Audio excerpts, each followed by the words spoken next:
ओम श्री सद्गुरु परमात्मने नमः। श्री वशिष्ठ जी बोले, हे रामचंद्र जी, जो अविनाशी सुख की इच्छा हो तो आत्मबोध का अभ्यास करो, और जो कुछ संसार के सुख है वे सब दुख से मिले हुए हैं, और आत्म सुख सब दुख का नाश करता है, किसी दुख से नहीं मिला। वास्तव में कहिए तो सम असम सर्व ब्रह्म ही है, पर तो भी सम परम कल्याण का करता है।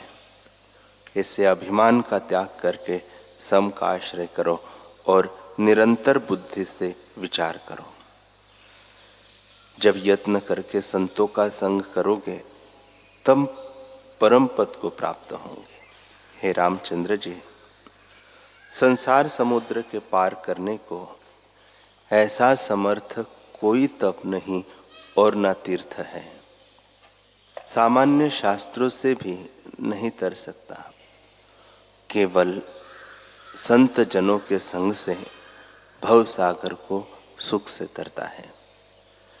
जिस पुरुष के लोभ, मोह, क्रोध आदि विकार दिन प्रतिदिन क्षीण होते जाते हैं और यथाशास्त्र जिसके कर्म है, ऐसे पुरुष को संत और आचार्य कहते हैं। उनकी संगति संसार के पाप कर्मों से निवृत्त करती है और शुभ में लगाती है। आत्मवेत्ता पुरुष की संगति से बुद्धि में संसार का अत्यंत अभाव हो जाता है। जब दृश्य का अत्यंत अभाव हुआ तब आत्मा शेष रहता है।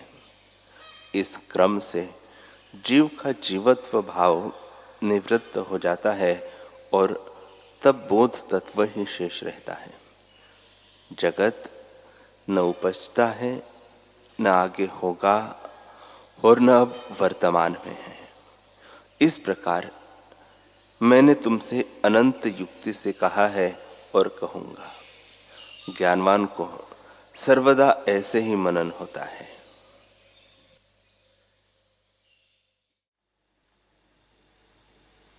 ओम श्री सद्गुरु परमात्मने नमः। श्री योग वशिष्ठ महारामायण उत्पत्ति प्रकरण सर्ग 78। श्री वशिष्ठ जी बोले, हे रामचंद्र जी, तुम मोह का महात्म्य देखो कि स्थूल रूप देह जो नाशवंत है उसके रखने का उपाय करता है, पर वह रहता नहीं, और जिस मन रूपी शरीर के नाश हुए कल्याण होता है उसको पुष्ट करता है। हे रामचंद्र जी, सब मोह के आरंभ मिथ्या भ्रम से दृढ़ हुए हैं। अनंत आत्म तत्व में कोई कल्पना नहीं, कौन किसको कहे। जो कुछ नानत्व भासता है वह है नहीं, और जीव ब्रह्म से भिन्न है, अभिन्न है। उस ब्रह्म तत्व में किसे बंध कहिए और किसे मोक्ष कहिए। वास्तव में न कोई बंध है न मोक्ष है, क्योंकि आत्मसत्ता अनंत रूप है।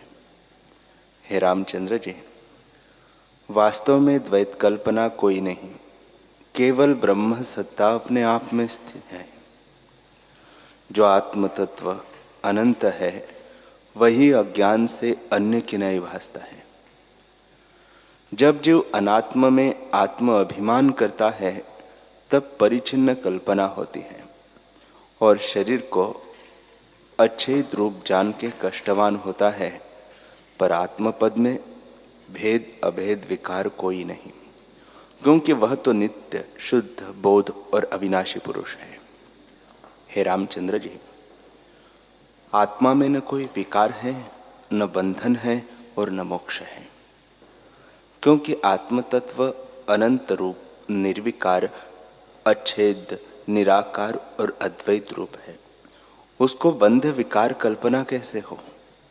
हे रामचंद्र जी, देह के नष्ट हुए आत्मा नष्ट नहीं होता।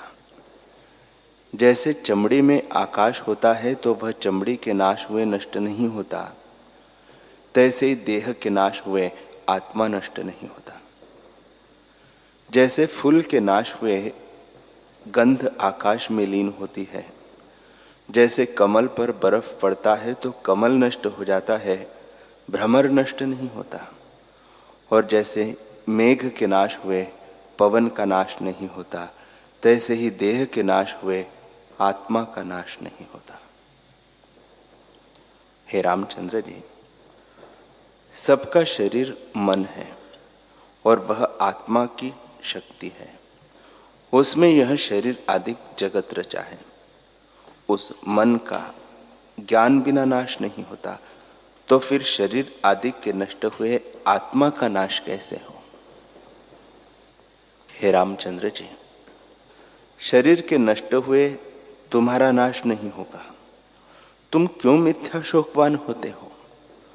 तुम तो नित्य शुद्ध और शांत रूप आत्मा हो। हे रामचंद्र जी, जैसे मेघ के क्षीण हुए पवन क्षीण नहीं होता और कमलों के सूखे से भ्रमर नष्ट नहीं होता, तैसे ही देह के नष्ट हुए आत्मा नहीं नष्ट होता। संसार में क्रीड़ा करता जो मन है, उसका संसार में नाश नहीं होता, तो आत्मा का नाश कैसे हो? जैसे घट के नाश हुए घटाकाश का नाश नहीं होता। हे रामचंद्र जी, जैसे जल के कुंड में सूर्य का प्रतिबिंब पड़ता है और उस कुंड के नाश हुए प्रतिबिंब का नाश नहीं होता, यदि उस जल को और ठोर ले जाए तो प्रतिबिंब भी चलता भासता है, तैसे ही देह में जो आत्मा स्थित है सो देह के चलने से चलता भासता है। जैसे घट के फूटे से घटाकाश महाकाश में स्थित होता है, तैसे ही देह के नाश हुए आत्मा निरामय पद में स्थित होता है। हे रामचंद्र जी, सब जीवों का देह मन रूपी है। जब वह मृतक होता है तब कुछ काल पर्यंत देश काल और पदार्थ का अभाव हो जाता है और उसके अनंतर फिर पदार्थ भासते हैं। उस मूर्छा का नाम मृतक है। आत्मा का तो नाश नहीं होता। चित्त की मूर्छा से देश काल और पदार्थों के अभाव होने का नाम मृतक है। हे रामचंद्र जी, संसार भ्रम का रचने वाला जो मन है, उसका ज्ञान रूपी अग्नि से नाश होता है। आत्मसत्ता का नाश कैसे हो? हे रामचंद्र जी, देश काल और वस्तु से मन का निश्चय विपर्य भाव को प्राप्त होता है। चाहे अनेक यत्न करे परंतु ज्ञान बिना नष्ट नहीं होता। हे रामचंद्र जी, कल्पित रूप जन्म का नाश नहीं होता, तो जगत के पदार्थों से आत्मसत्ता का नाश कैसे हो? इसलिए शोक किसी का न करना। हे महाबाहो, तुम तो नित्य शुद्ध अविनाशी पुरुष हो। यह जो संकल्प वासना से तुम में जन्म मरण आदि भासते हैं, सो भ्रम मात्र है। इससे इस वासना को त्याग के तुम शुद्ध चिदाकाश में स्थित हो जाओ। जैसे गरुड़ पक्षी अंडा त्याग के आकाश को उड़ता है, तैसे ही वासना को त्याग करके तुम चिदाकाश में स्थित हो जाओ। हे रामचंद्र जी, शुद्ध आत्मा में मनन फुरता है, वही मन है। वह मनन शक्ति इष्ट और अनिष्ट से बंधन का कारण है और वह मन मिथ्या भ्रांति से उदय हुआ है। जैसे स्वप्न दृष्टा भ्रांति मात्र होता है, तैसे ही जागृत दृष्टि भी भ्रांति मात्र है। हे रामचंद्र जी, यह जगत अविद्या से बंधनमय और दुख का कारण है और उस अविद्या को तरना कठिन है। अविचार से अविद्या सिद्ध है, विचार किए से नष्ट होती है उसी अविद्या ने जगत विस्तारा है। यह जगत बर्फ की दीवार है। जब ज्ञान रूपी अग्नि का तेज होगा तब निवृत्त हो जाएगी। हे रामचंद्र जी, यह जगत आकाश रूप है। अविद्या भ्रांति दृष्टि से आकार हो भासता है और असत्य अविद्या से बड़े विस्तार को प्राप्त होता है। यह दीर्घ स्वप्न है, विचार किए से निवृत्त हो जाता है। हे रामचंद्र जी, यह जगत भावना मात्र है, वास्तव में कुछ उपजा नहीं। जैसे आकाश में भ्रांति से मोर के पुच्छ की नाई तरुवरे भासते हैं, तैसे ही भ्रांति से जगत भासता है। जैसे बर्फ की शिला तप्त करने से लीन हो जाती है, तैसे ही आत्मविचार से जगत लीन हो जाता है। हे रामचंद्र जी, यह जगत अविद्या से बंधा है, सो अनर्थ का कारण है। जैसे जैसे चित्त फुरता है, तैसे ही तैसे हो भासता है। जैसे इंद्रजाली सुवर्ण की वर्षा आदि माया रचता है, तैसे ही चित्त जैसा फुरता है तैसे ही हो भासता है। आत्मा के प्रमाद से जो कुछ चेष्टा मन करता है, वह अपने ही नाश के कारण होती है। जैसे घुरान अर्थात कुसवारी की चेष्टा अपने ही बंधन का कारण होती है, तैसे ही मन की चेष्टा अपने नाश के निमित्त होती है। और जैसे नटवा अपनी क्रिया से नाना प्रकार के रूप धारता है, तैसे ही मन अपने संकल्प को विकल्प करके नाना प्रकार के भाव रूपों को धारता है। जब चित्त अपने संकल्प विकल्प को त्याग कर आत्मा की ओर देखता है, तब चित्त नष्ट हो जाता है। और जब तक आत्मा की ओर नहीं देखता, तब तक जगत को फैलाता है, सो दुख का कारण होता है। हे रामचंद्र जी, संकल्प आवरण को दूर करो, तब आत्म तत्व प्रकाशेगा। संकल्प विकल्प ही आत्मा में आवरण है। जब दृश्य को त्यागोगे, तब आत्मबोध प्रकाशेगा। हे रामचंद्र जी, मन के नाश में बड़ा आनंद उदय होता है और मन के उदय हुए बड़ा अनर्थ होता है। इससे मन के नाश करने का यत्न करो, मन के बढ़ाने का यत्न मत करो। हे रामचंद्र जी, मन रूपी किसान ने जगत रूपी वन रचा है। उसमें सुख दुख रूपी वृक्ष है और मन रूपी सर्प रहता है। जो विवेक से रहित पुरुष है, उनको वह भोजन करता है। हे रामचंद्र जी, यह मन परम दुख का कारण है। इससे तुम इस मन रूपी शत्रु को वैराग्य और अभ्यास रूपी खड़ंग से मारो, तब आत्मपद को प्राप्त होंगे। इतना कहकर वाल्मीकि जी बोले। इस प्रकार जब वशिष्ठ जी ने कहा, तब सायंकाल का समय हुआ और सब श्रोता परस्पर नमस्कार करके अपने अपने स्थान को गए और फिर सूर्य की किरणों के उदय होने पर अपने अपने स्थान पर आ बैठे। श्री वशिष्ठ जी बोले, हे रामचंद्र जी, यह चित्र भी परमात्मा से उठे हैं।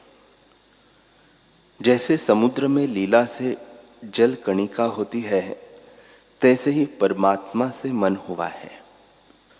उस मन ने बड़े विस्तार का जगत रचा है, जो छोटे को बड़ा कर लेता है और बड़े को छोटा करता है।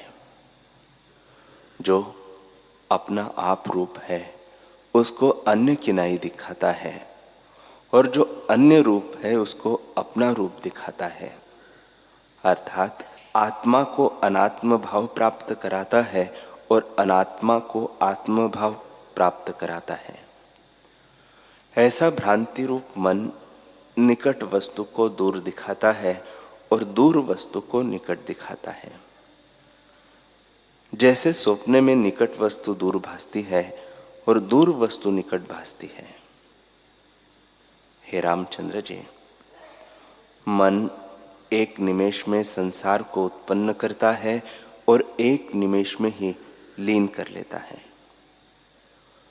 जो कुछ स्थावर जंगम रूप जगत भासता है वह सब मन ही से उपजा है और देश, काल, क्रिया और द्रव्य अनेक शक्ति विपर्य रूप मन ही दिखाता है और अपने फुरने से नाना प्रकार के भाव अभाव को प्राप्त होता है। जैसे नट लीला करके नाना प्रकार के स्वांग रचता और सच को झूठ और झूठ को सच दिखाता है, वैसे ही मन में जैसा फुरना दृढ़ होता है वैसे ही भासता है। जैसे जैसा निश्चय चंचल मन में होता है उसके अनुसार इंद्रियां भी विचरती हैं। हे रामचंद्र जी, जो मन से चेष्टा होती है वही सफल होती है। शरीर की चेष्टा मन बिना सफल नहीं होती। जैसे जैसा बेल का बीज होता है वैसे ही उसका फल भी होता है और प्रकार नहीं होता। वैसे ही जो कुछ मन में निश्चय होता है वही सफल होता है। जैसे बालक मृत्तिका की सेना बनाता है और नाना प्रकार के उसके नाम रखता है, वैसे ही मन भी संकल्प से जगत रच लेता है। जैसे मिट्टी की सेना मिट्टी से भिन्न नहीं, वैसे ही आत्मा में जो नाना प्रकार का जगत कल्पा है वह आत्मा से भिन्न नहीं। जैसे संकल्प में मन नाना प्रकार अर्थों को कल्पता है, वैसे ही जागृत जगत भी भ्रम से कल्पा है। हे रामचंद्र जी, एक गोपद में मन अनेक योजन रच लेता है और कल्प का क्षण और क्षण का कल्प रच लेता है। जैसा कुछ मन में तीव्र संवेग होता है वैसा ही होकर भासता है, उसको रचने में विलंब नहीं लगता। जो कुछ देश काल पदार्थ है वह मन से उपजे है और सबका कारण रूप मन ही है। जैसे पत्र, फूल, फल और टहनी वृक्ष से उपजे है, वे वृक्ष रूप है, वैसे ही समुद्र में लहरें होती है, वे जल रूप है। और जैसे अग्नि उष्णता रूप है, वैसे ही नाना प्रकार के स्वभाव मन से उपजे दृष्टि आते हैं और सब मन रूप है। हे रामचंद्र जी, कर्ता, कर्म, क्रिया, दृष्टा, दर्शन, दृश्य सब मन ही का फैलाव है। जैसे सुवर्ण से नाना प्रकार के भूषण भासते हैं और जब सुवर्ण का ज्ञान हुआ तब सब भूषण का एक सुवर्ण ही भासता है, भूषण भाव नहीं भासता। वैसे ही जब तक आत्मा का प्रमाद है तब तक द्वैत रूप जगत भासता है और जब आत्मज्ञान होता है तब सब भ्रम मिट जाता है। श्री वशिष्ठ जी बोले, हे रामचंद्र जी, अब एक वृत्तांत जो पूर्व काल में हुआ है तुमको सुनाता हूं। यह जगत इंद्रजालवत है। जैसे मन रूपी इंद्रजाल में यह जगत स्थित है, तैसे तुम सुनो। इस पृथ्वी में एक उत्तरपाद नाम देश था। उसमें एक बड़ा वन था और वहां नाना प्रकार के वृक्ष, फूल, फल और ताल थे। जिन पर मोर आदि अनेक प्रकार के पक्षी शब्द करते थे। फूलों से सुगंधें निकलती थी और विद्याधर, सिद्धगण और देवता आनकर विश्राम करते थे। किन्नर गान करते थे और मंद मंद पवन चलता था।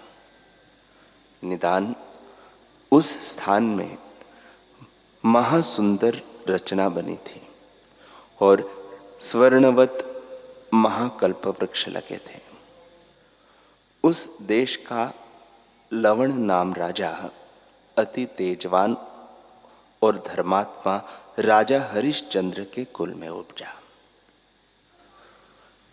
उसका ऐसा तेज हुआ कि शत्रु उसका नाम स्मरण करे तो उसको ताप चढ़ जावे और वह श्रेष्ठ पुरुषों की पालना करे। उस राजा के यश से संपूर्ण पृथ्वी पूर्ण हो गई और स्वर्ग में देवता और विद्याधर यश गाते थे। उस राजा में लोभ और कुटिलता न थी और वह बड़ा बुद्धिमान और उदार था। एक दिन सभा में बड़े ऊंचे सिंहासन पर वह बैठा था और सुंदर स्त्रियों का नृत्य होता था। अति सुंदर बाजे बजते थे और मधुर ध्वनि होती थी। राजा के शीश पर चमर झूलता था और मंत्री और मंडलेश्वरों की सेना आगे खड़ी राजा को देश मंडल की वार्ता सुनाती थी। इतिहास आदि की पुस्तकें ढांप के उठा रखी थी और भांट स्तुति करते थे। केवल 2 मुहूर्त दिन रह गया था। उस काल में एक इंद्रजाली बाजीगर आडंबर संयुक्त सभा में आया और राजा से कहने लगा, हे राजन, आप मेरा एक कौतुक देखिए। इतना कहकर उसने अपना पिटारा खोला और उसमें से एक मोर की पूंछ निकालकर घुमाने लगा। उससे राजा को नाना प्रकार की रचना भासने लगी, मानो परमात्मा की माया है, और नाना प्रकार के रंग राजा ने देखे। उसी क्षण किसी मंडलेश्वर का दूत एक घोड़ा लेकर राजा के निकट आया और बोला, हे राजन, यह महाबलवान घोड़ा राजा ने आपको दिया है।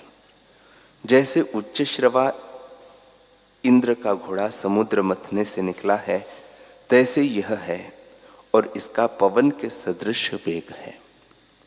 मेरे स्वामी ने कहा है कि जो उत्तम पदार्थ है वह बड़ों को देना चाहिए और यह आपके योग्य है, इससे आप इसे ग्रहण कीजिए। तब इंद्रजाली बोला, हे राजन, आप इस घोड़े पर आरूढ़ हो, इस पर चढ़कर आप शोभा पावेंगे। इतना सुन राजा घोड़े की ओर देख मूर्छित हो गया और भय से मंत्री भी उसे न जगावे और उसके हाथ पांव भी कुछ न हिले। जैसे कीचड़ में कमल अचल होता है, तैसे ही राजा अचल हो गया और 2 मुहूर्त पर्यंत मूर्छित रहा। भाट और कवि जो स्तुति करते थे वे सब चुप हो रहे और मंत्री और नौकर भय और संशय के समुद्र में डूब गए और उन्होंने यह जाना कि राजा के मन में कोई बड़ी चिंता उपजी है और सब के सब अति आश्चर्यवान थे। श्री वशिष्ठ जी बोले, हे रामचंद्र जी, 2 मुहूर्त के उपरांत राजा चैतन्य हुआ और उसका अंग हिलकर सिंहासन से गिरने लगा।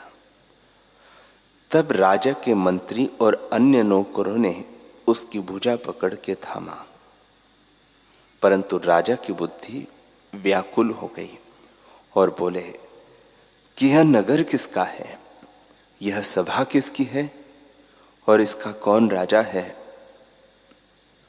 जब इस प्रकार का वचन मंत्रियों ने सुना तो शांत हुए और प्रसन्न होकर कहने लगे कि हे राजन, आप क्यों व्याकुल हुए हैं? आपका मन तो निर्मल है और आप उदारात्मा हैं। जिन पुरुषों की प्रीति पदार्थों में होती है और आपात रमणीय भोगों में चित्त है, उनका मन मोह से भर जाता, और जो संत जन उदार है उनका चित्त निर्मल होता है। उनका मन मोह में कैसे पड़े? हे देव, जिनका चित्त भोगों की तृष्णा में बंधा है उनका मन मोहा जाता है। जो महापुरुष संत जन है उनका मन मोह में नहीं डूबता। जिसका चित्त पूर्ण आत्म तत्व में स्थित हुआ है और बड़े गुणों से संपन्न है, उनको शरीर के रहने और नष्ट होने में कुछ मोह नहीं उपजता। और जिनको आत्म तत्व का अभ्यास नहीं प्राप्त हुआ है और जो अविवेकी है, उनका चित्त देश, काल, मंत्र और औषध के वश से मोह को प्राप्त होता है। आपका चित्त तो विवेक भाव को ग्रहण करता है, क्योंकि आप नित्य ही नूतन कथा और शब्द सुनते हो। अब आप कैसे मोह से चलायमान हुए हो? जैसे वायु से पर्वत चलायमान हो, वैसे ही आप चलायमान हुए हो। यह बड़ा आश्चर्य है। आप अपनी उदारता स्मरण कीजिए। इतना सुनकर राजा सावधान हुआ और उसके मुख की कांति उज्जवल हुई। जैसे शरद काल की सूखी मंजीरी वसंत ऋतु में प्रफुल्लित होती है, तैसे ही राजा नेत्रों को खोलकर देखने लगा। और जैसे सूर्य राहु की ओर और सर्प नेवले की ओर देखता है, तैसे ही इंद्रजाली की ओर देखकर बोला, हे दुष्ट इंद्रजाली, तूने यह क्या कर्म किया? राजा से भी कोई ऐसा कर्म करता है? जैसे जल बिना मछली कष्ट पाके फिर जल में प्रसन्न हो, तैसे ही मैं हुआ हूं। बड़ा आश्चर्य है। परमात्मा की अनंत शक्ति है और अनेक प्रकार के पदार्थ फुरते हैं। मैंने 2 मुहूर्त में क्या ही भ्रम देखा।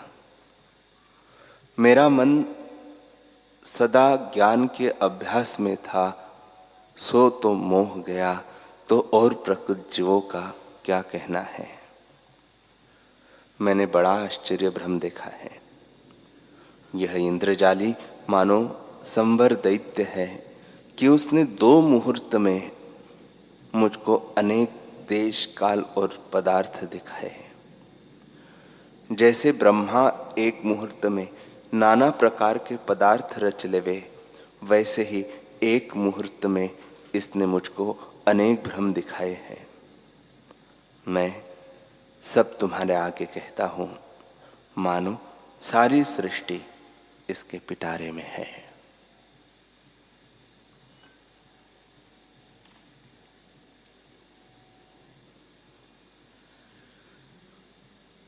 हरि ओम।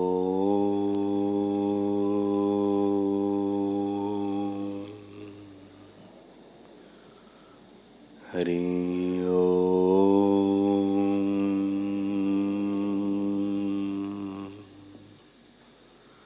हरि ओम। ओम सहना भवतु सहनो भुनक्तु सह वीर्यं करवावहै तेजस्विनावधीतमस्तु मा विद्विषावहै। ओम शांति शांति शांति। श्री सद्गुरुदेव भगवान की जय।